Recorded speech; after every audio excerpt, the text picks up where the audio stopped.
Hello, hello, and today what I have for you is a gorilla standing on my head. Nah, just kidding. I am going to be going through a bit of a basic walkthrough of the Tinker's Construct mod. Not going to be getting too deep into it because it is a very in-depth mod that has many facets to it.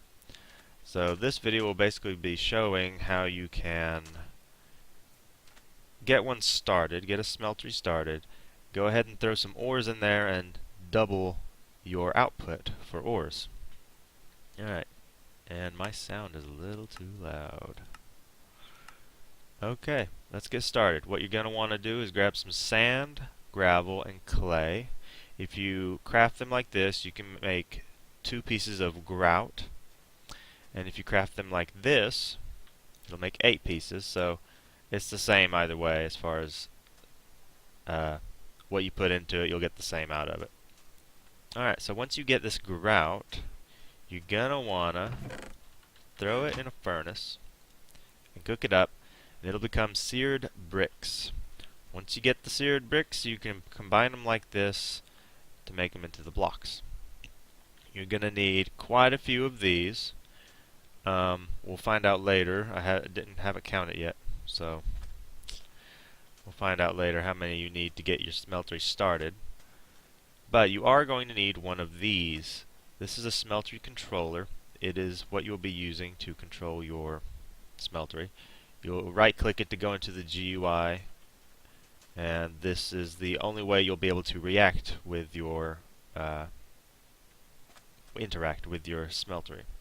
Alright, so pretty simple how to craft it. Alright, now you're going to need a seared tank to hold lava for your fuel.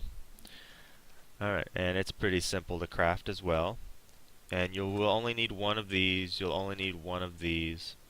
Pretty much you'll only need one of all of these.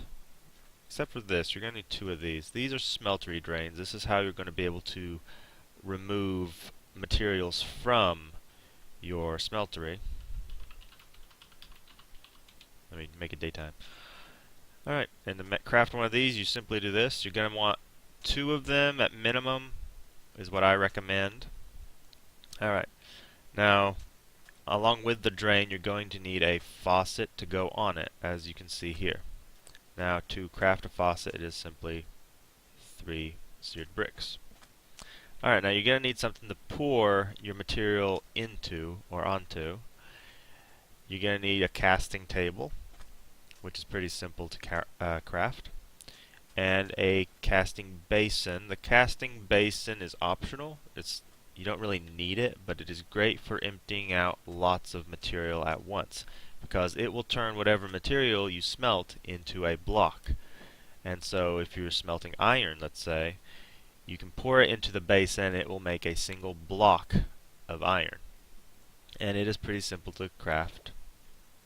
Alright, now I'm going to put together a smeltery here.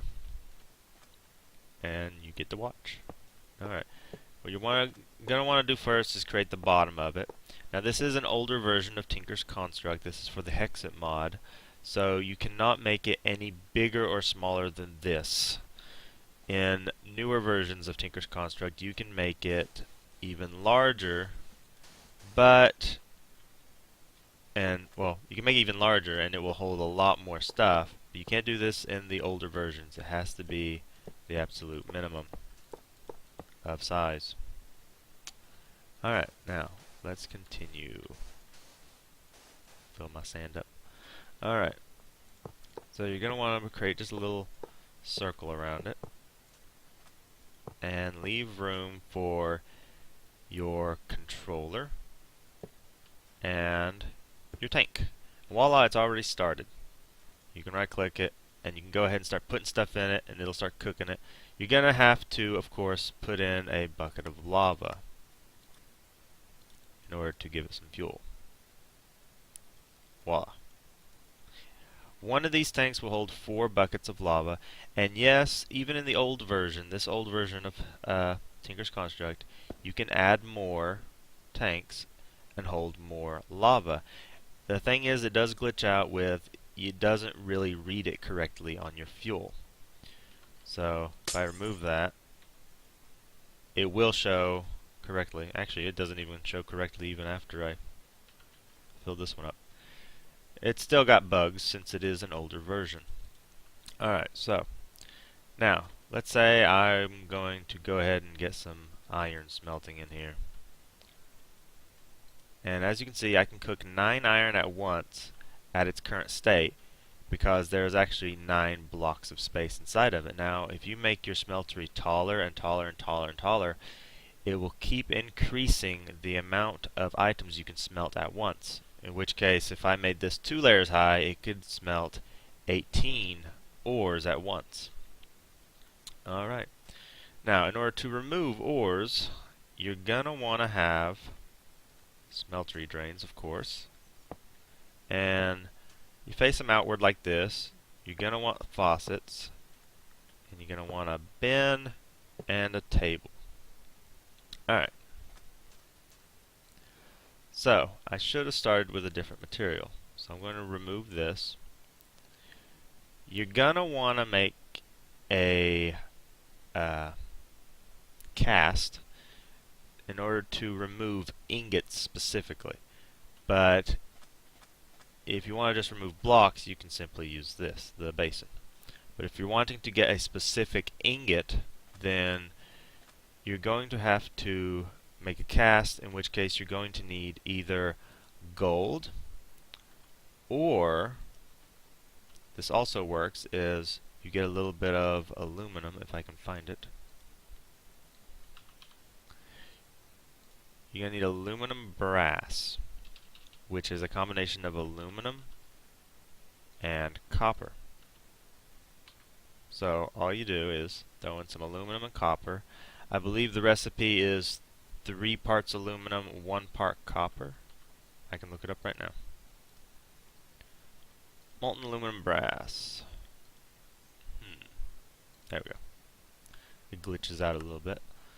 Yes, you want 3 parts aluminum, 1 part copper, and it'll make 2 ingots. I think that's it. That is 2 ingots. Excuse me. Belching all over my recording. Alright. So I should probably throw in some more aluminum, since it is 3 parts aluminum. Alright, and as you can tell, aluminum cooks a lot faster than copper. Different materials have their different cook speeds. Obsidian takes a very long time, and yes, you can get molten obsidian. Alright, so now that we have at the bottom, we have a little bit of aluminum brass. Now this is an older version of Tinker's Construct, so you cannot change the order at which they pour out. It'll pour out the bottommost first. Now in newer versions of Tinker's Construct, you can click on these and it'll move the liquids around, in which case you can choose what you want to pour out. But for now, we have to use the aluminum brass because it is at the bottom. Alright, so in order to make an ingot cast, you're going to want anything that is ingot shaped, including a brick, an ingot, anything.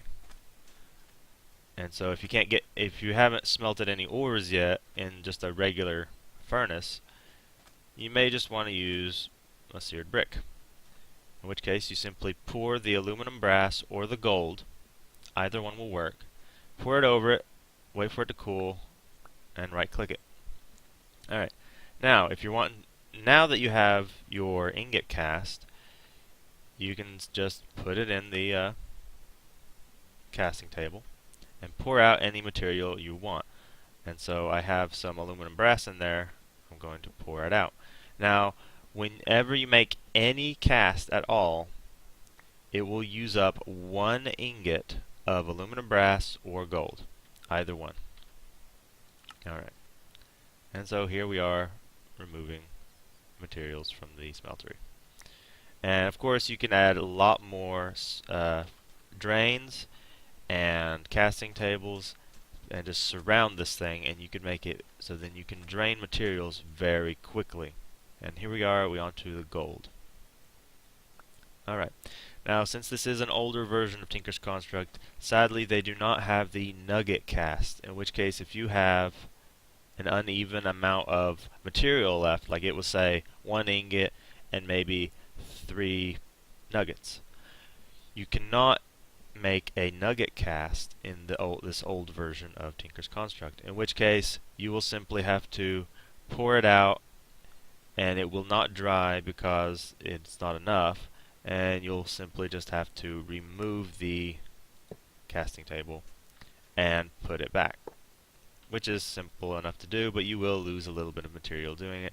There's no real fix for it though, because this is an older version of Tinker's Construct. Alright, and just to show the same concept of it, let's say you pour it into a basin and it does not fill up the basin.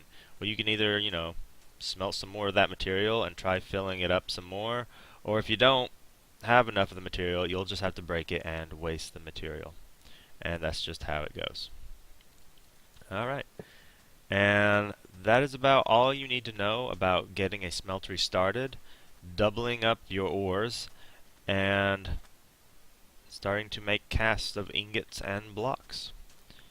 And of course there are many more uses to this, to making specific tool parts and putting them all together.